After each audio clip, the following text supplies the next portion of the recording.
Welcome to class, everyone. Jump right in, grab a seat. In today's explainer, we are diving into a truly wild historical timeline. How exactly did the United States transform from a bunch of fragmented, newly independent colonies into, well, an absolutely unprecedented global hegemon? Let's start things off with a little Socratic hook. Think about this for a second. For 1,800 years, global trade and influence basically revolved around massive empires over in India and China. So how on earth did America just swoop in and seize that undisputed top spot in literally the last century? What do they actually do to dominate the globe so completely? Keep that in the back of your mind as we get into this. All right, here's our syllabus for today. We'll be hitting 6 main chapters. Before the superpower, the age of expansion, profiting from global conflict, the Cold War hegemony, a magnet for global talent, and finally, the reality of a superpower. We're going to trace this meteoric rise and then objectively look at its modern domestic costs. Okay, Chapter 1, Before the Superpower.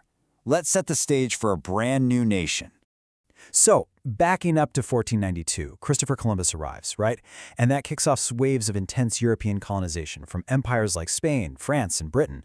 But, and this is crucial, this arrival brought completely novel diseases like smallpox and influenza that wiped out a staggering 80 to 90% of Native Americans. I mean, the sheer scale of that demographic shift completely altered the continent way before the US was even a thought. It wasn't until July 4, 1776, that American revolutionaries formally declared independence and carved out their fragile new republic. Which brings us to the post-1850 era, Chapter 2, The Age of Expansion. Now, how do you go from a fragile republic to a global heavyweight? You expand. The early promise of democracy was a huge draw. Territories essentially had a choice: stay under strict European colonial rule or jump into this bold new democratic experiment. Places like Florida, Illinois, and Ohio joined up willingly. In 1836, Texas won its freedom from Mexico and eventually opted in too, which gave the U.S. a massive geographic buffer and tons of resources. But let's be real here. America wasn't just sitting back and waiting for RSVPs. They were strategic. By 1898, they actively overthrew the Kingdom of Hawaii and annexed it, securing an absolute game-changer of a naval stepping stone right in the middle of the Pacific. And you want to talk about literally buying an empire? Check this out, $7.2 million. That is all America paid Russia back in 1867 to acquire the entire Alaskan territory. If you do the math, that is roughly 2 cents an acre. 2 cents for a massive landmass just packed with untouched natural resources. They were expanding their footprint through pure economic leverage. And that economic leverage, it very quickly turned into geopolitical muscle. They handed over another $20 million to Spain in 1898 to annex the Philippines, while also taking control of Puerto Rico and Guam. So officially, the U.S. claimed they weren't colonizers like the British or the French, but in practice, they were acting a whole lot like them, rapidly gobbling up overseas territories to build some serious geopolitical weight. All right, Chapter 3, Profiting from Global Conflict. Let's see how global devastation in the 20th century actually became the ultimate economic catalyst.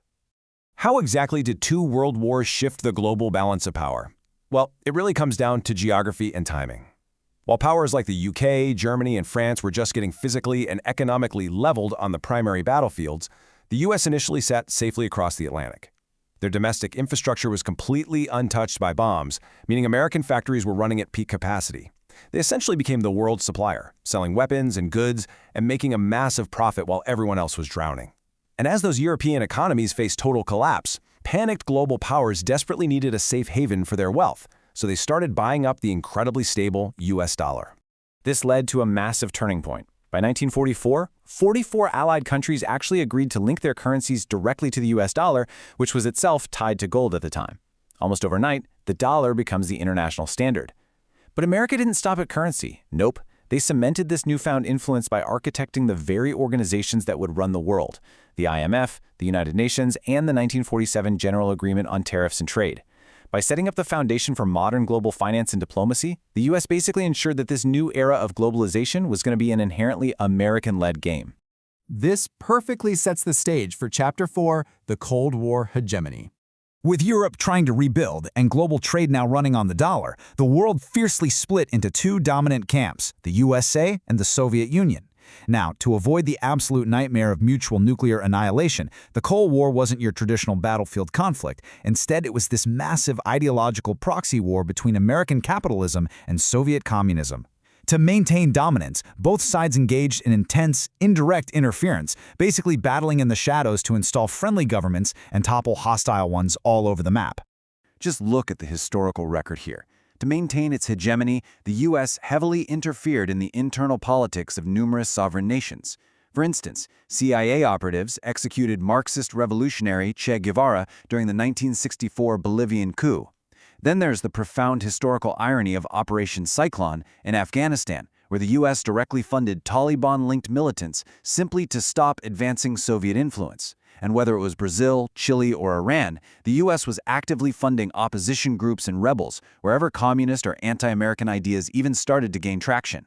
And the modern result of that aggressive, decades-long global posture? It's staggering. Seriously.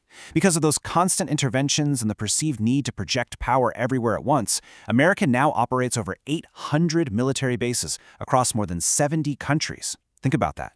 That is an unparalleled military network, a scale literally never before seen in human history, all heavily supported by the NATO alliance that America formed back in 1949. But geopolitical maneuvering and military might aren't the whole story. Let's look inward at Chapter 5, a magnet for global talent. A massive part of America's internal strength was its extraordinary ability to attract the absolute brightest minds from around the world. Supported by huge federal research grants, an elite university ecosystem, and that potent promise of social mobility, America cultivated a distinct culture of innovation. It was an environment of unbridled opportunity that acted like a giant magnet for highly skilled immigrants. You can trace the impact of these minds directly to America's biggest industrial leaps. We're talking brilliant scientists like Germany's Albert Einstein, who fundamentally reshaped theoretical physics, visionaries like South Africa's Elon Musk, revolutionizing the space race and EVs, incredible pioneers from India, like astronauts Kalpana Chawla and Sunita Williams, pushing the boundaries of exploration, or leaders like Microsoft's Satya Nadella, defining modern cloud computing. America's policies successfully drew in immense global talent, and that talent drove unparalleled domestic innovation. But maintaining a global empire comes at a steep price, which brings us to our final section. Chapter 6, The Reality of a Superpower. We have to objectively examine what life actually looks like for the average citizen living inside this hegemon today. And despite generating massive global wealth, there is staggering internal inequality. Right now, the top 1% of the American population owns 42.5% of the country's wealth. Furthermore, that quintessential American dream of owning a home, it's slipping out of reach. Homeownership sat at only 65.8% in 2020. That means over 30% of Americans, living in the wealthiest nation on Earth, do not own the homes they live in. And the data continues to paint a pretty concerning picture.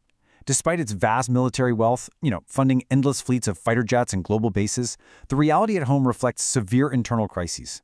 We're talking about a highly expensive, often inadequate healthcare system, unthinkable highs in national obesity levels, generations of young people buried in crushing student debt just for trying to get an education, and tragically, a severe lack of proper gun laws led to over 600 mass shootings and more than 3,000 deaths from gun violence in a single year, based on 2020 data. This contrast right here is absolutely vital for our explainer today. America holds the absolute military and economic crown, no doubt about it. But look at Nordic countries like Norway, Denmark, and Sweden.